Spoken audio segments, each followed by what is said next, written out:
Wang Lin merasakan tanaman raksasa yang dipanggil oleh orang tua itu saat dia berdiri di atas kompas bintang. Matanya berbinar, tetapi dia tidak lagi mengganggu orang tua itu. Dia pergi sebagai gantinya. Dia sangat berhati-hati selama ini. Dia hanya bertindak ketika dia yakin akan keselamatannya sendiri. Sekarang setelah dia menghentikan retret pria tua itu, dia tahu bahwa pria tua itu sangat marah. Meskipun ini adalah ketika orang tua itu berada pada posisi terlemahnya, Wang Lin juga tahu bahwa tingkat kultivasinya terlalu rendah. Jika bukan karena kecepatan kompas bintang, dia akan menjadi boneka lelaki tua itu. Tidak peduli seberapa lemah dukun 7 daun, yang sekuat pembudidaya transformasi jiwa, adalah, dia masih memiliki kemampuan untuk membunuh Wang Lin. Wang Lin tidak percaya bahwa dia memiliki kekuatan untuk membunuh orang tua itu. Tidak lama setelah dia pergi, pria tua itu tiba-tiba membuka matanya di dalam pabrik. Lampu merah keluar dari matanya saat dia melihat ke arah Wang Lin. Dia bisa merasakan Wang Lin cepat pergi dan menghela nafas. Sayangnya, bocah ini terlalu berhati-hati, jika dia datang, aku pasti bisa membunuhnya dengan pasti. Dia merenung sedikit dan kemudian menggunakan roh leluhur untuk perlahan berkomunikasi dengan luar. Hal paling menakutkan tentang kekosongan ini adalah menemukan jalan keluar. Itu tidak seperti kekosongan normal di mana orang bisa pergi hanya dengan merobek ruang terbuka.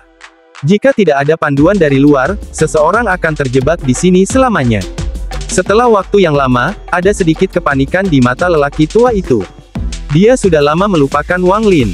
Apa yang paling ia inginkan sekarang adalah mengirim pesan ke klannya di luar sehingga mereka dapat menetapkan suara untuk bertindak sebagai pemandunya. Wang Lin duduk di kompas bintang dan terbang untuk waktu yang sangat lama. Meskipun rasa bahaya dari belakangnya hilang, dia masih sangat berhati-hati, jadi dia terbang selama beberapa hari sebelum akhirnya berhenti. Saat dia melihat kekosongan di sekitarnya, matanya tenang, sama sekali tidak ada kepanikan di dalam diri mereka. Dia menunjuk alisnya dan kemudian surga yang menentang manik terbang keluar. Kemudian Wang Lin mengaktifkan energi spiritualnya dan garis-garis hitam muncul di tubuhnya lagi. Namun, tidak sebanyak saat ini dan mereka hanya menjangkau lehernya. Selama 8 bulan terbang ini, Wang Lin telah menggunakan surga yang menantang manik berkali-kali untuk menyerap tanaman tato. Dia sudah menyerap sebagian besar pada saat ini. Wang Lin mengeluarkan raungan dan mengungkapkan ekspresi menyakitkan. Garis-garis hitam memanjang ke lehernya perlahan surut. Segera, semua garis hitam berkumpul di alisnya. Tanaman misterius itu muncul lagi. Surga yang menentang manik bersinar hijau dan mulai menyerapnya. Setelah lama, Wang Lin membuka matanya dan mengambil napas dalam-dalam. Dia melihat ke belakang dan berkata, mantra dari Forsaken Immortal Sekte ini terlalu aneh. Jika saya bertemu mereka lagi, saya harus lebih berhati-hati. Dia meraih surga yang menentang manik dan melihatnya. 9 daun telah sepenuhnya terbentuk dan daun ke-10 selesai sebagian. Jejak kebahagiaan muncul di mata Wang Lin. Manik itu lalu menyentuh dahinya dan menghilang. Panen kali ini cukup bagus. Unsur kayu manik yang menantang surga hampir lengkap. Yang paling penting untuk dilakukan sekarang adalah memikirkan cara untuk meninggalkan tempat ini. Wang Lin merenung sedikit. Dia sudah punya ide ketika memutuskan untuk memutuskan rute pelarian orang tua itu. Inilah mengapa dia bisa menghancurkan tato yang menjaga celah terbuka tanpa ragu-ragu. Jika tidak ada bantuan dari luar, sangat sulit untuk meninggalkan tempat ini. Namun, meskipun dia terjebak, tubuh aslinya masih di luar. Dia duduk di kompas dan perlahan-lahan mencoba merasakan tubuh aslinya. Negara Chu, ribuan mil di bawah tanah, ada bola cahaya ungu. Di dalam cahaya ungu ini duduk seorang pria muda yang sangat tampan. Dia memiliki kepala yang penuh dengan rambut merah, kulitnya sehat, berwarna perunggu, dan ada celah-celah kecil di seluruh kulitnya. Ada 2 bintang yang perlahan berputar di dahi orang ini. Pada saat ini, pemuda itu tiba-tiba membuka matanya dan mulai mengeluarkan niat membunuh dari mereka. Dia merenung sedikit sebelum tiba-tiba berdiri dan kemudian pergi ke atas tanah. Dia menamparkan tasnya dan segera berpakaian hitam. Saat ini dia terlihat tidak berbeda dari pembudidaya lainnya. Orang ini berjalan ke hutan makam abadi. Dia berhenti di suatu tempat dan menekan udara, menyebabkan keretakan spasial muncul. Setelah menunggu sebentar, orang ini menggelengkan kepalanya dan berjalan pergi. Setiap 10 langkah atau lebih, orang ini akan berhenti dan meninju udara, menciptakan keretakan spasial setiap kali. Saat dia melanjutkan, dia menjadi semakin cepat saat dia berjalan lebih dalam ke kedalaman hutan. Orang ini terus melakukan ini. Setelah membuka lebih dari 10.000 keretakan spasial, ia tiba di lubang yang mengarah ke makam abadi. Dia melihat ke dalam lubang dan kemudian berbalik ke arah lain. Sama seperti sebelumnya, ia akan membuka keretakan spasial setiap 10 langkah. Waktu perlahan berlalu. Dia sama sekali tidak sabar dan melanjutkan. Bagian utara hutan ditutupi daun mati. Setiap kali dia menginjak mereka, mereka akan berdesir. Saat dia akan meninju, dia melihat ke kejauhan. Matanya tiba-tiba menjadi dingin dan dia menghilang. Di utara hutan makam abadi, tiba-tiba ada seorang pria dan seorang wanita terbang di langit. Wanita itu sangat cantik. Dia mengenakan kerudung putih. Laki-laki itu adalah seorang lelaki tua mengenakan jubah hitam. Ketika mereka berdua terbang, ekspresi lelaki tua itu tiba-tiba berubah. Dia dengan cepat meraih wanita itu dan mundur. Dengan suara keras, retakan muncul di ruang tempat mereka tadi berada. Di tengah-tengah retakan berdiri seorang pria muda. Orang ini sangat tampan dan berambut merah. Ini adalah tubuh asli Wang Lin. Tubuh aslinya dengan dingin menatap mereka berdua dan meninju dengan tangan kanannya. Ekspresi pria tua itu sangat berubah dan dia menamparkan tasnya, memegang. Harta berbentuk gunung muncul dan segera tumbuh untuk melindungi orang tua itu. Mata tubuh aslinya tenang. Tinjunya tidak melambat sama sekali saat mendarat di gunung. Boom! Dengan dentuman keras, gunung itu bersinar terang, tetapi cahaya yang dihasilkannya tidak berguna karena hancur berkeping-keping. Kekuatan pukulan menabrak keduanya bersama dengan potongan-potongan gunung yang hancur. Wajah pria tua itu suram saat ia menarik wanita berkerudung putih untuk terus mundur.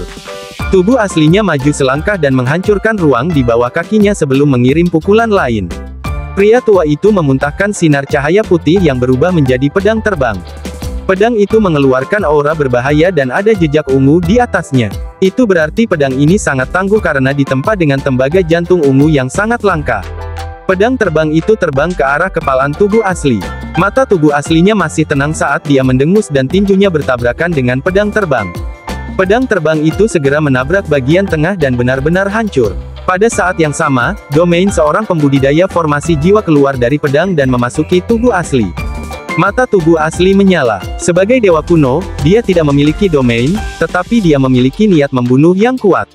Rambut merahnya bergerak dan cahaya merah darah bersinar di tubuhnya.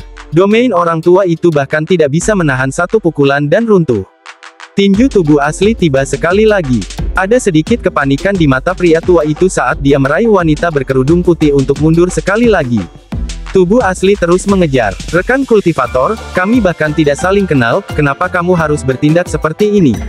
Suara lelaki tua itu tegang. Dia sudah takut pada tinju orang ini. Selain pejuang dari klan abadi yang terkorbankan, dia belum pernah melihat seorang kultivator seperti ini. Hanya dengan pukulan, dia bisa menghancurkan harta sihir. Hanya dengan satu langkah, keretakan spasial muncul. Semua ini menakutkan lelaki tua itu. Tubuh aslinya mendengus dan menjadi lebih ganas. Dengan satu pukulan, mantra seperti pembatasan tiba-tiba muncul di sekitar pria tua dan wanita berkerudung putih. Tubuh aslinya berteriak, "Terima kematianmu." Pria tua itu diam-diam terkutuk. Dia melihat keputusasaan di mata wanita berkerudung putih dan berkata, "Nyonya, aku akan meminjam pedang sihir." Wanita berkerudung putih dengan cepat menamparkan tasnya memegang dan sinar, cahaya putih muncul. Orang tua itu dengan cepat meraihnya. Itu adalah pedang yang rusak. Setelah meraih pedang itu, pria tua itu meraih wanita berkerudung putih, dan menggigit lidahnya untuk meludahkan darah pada pedang yang rusak. Pada saat ini, tinju tubuh asli tiba. Targetnya adalah kepala pria tua itu. Pria tua itu mengeluarkan raungan ketika dia panik dan pedang keluar untuk memblokir pukulan itu. Bang! Retakan yang tak terhitung jumlahnya muncul pada pedang yang rusak dan sebagian bahkan pecah. Pria tua itu mengepalkan giginya. Kulitnya gelap dan dipenuhi rasa takut saat dia dengan cepat menarik wanita berkerudung putih itu. Dia sangat cepat, jadi dia bisa menariknya keluar dari batasan yang mengelilingi mereka. Wanita berkerudung putih itu ketakutan ketika dia dengan cepat berkata, "Senior, tolong berhenti. Bahkan jika Anda ingin membunuh kami berdua, setidaknya beri kami alasan." Tubuh aslinya menarik tinjunya dan menatap mereka berdua dengan dingin. Lingkungan sekitar tiba-tiba tenang. Selain suara pakaian yang berkibar tertiup angin, tidak ada suara lain. Dahi pria tua itu berkeringat saat dia menatap pemuda berambut merah di depan mereka. Tidak peduli seberapa keras dia mencari ingatannya, dia tidak bisa mengingat kapan mereka telah menyinggung perasaannya. Tubuh aslinya dengan dingin bertanya, "Dari mana asal kalian berdua?" Wanita berkerudung putih itu terkejut. Dia tidak punya waktu untuk berpikir dan berkata, "Junior dari Zhou dan ingin pergi ke Chu." Banyak omong kosong. Anda mencari kematian. Mata tubuh aslinya menjadi dingin. Dia memandangi mereka seolah sedang memandangi orang mati. Dia tidak bergerak maju tetapi mengirim tendangan dengan kaki kanannya. Terjadi serangkaian ledakan. Pria tua itu ingin menghindar, tetapi sudah terlambat, jadi dia mengendalikan pedang untuk memblokirnya. Pedang patah hancur. Tubuh lelaki tua itu jatuh dari langit seperti meteor. Senior, tidak ada kebencian di antara kita. Kenapa kau harus membunuh? Suara perempuan berkerudung putih pecah dan air mata muncul di sudut matanya. Tubuh aslinya dengan dingin menatap perempuan berkerudung putih itu.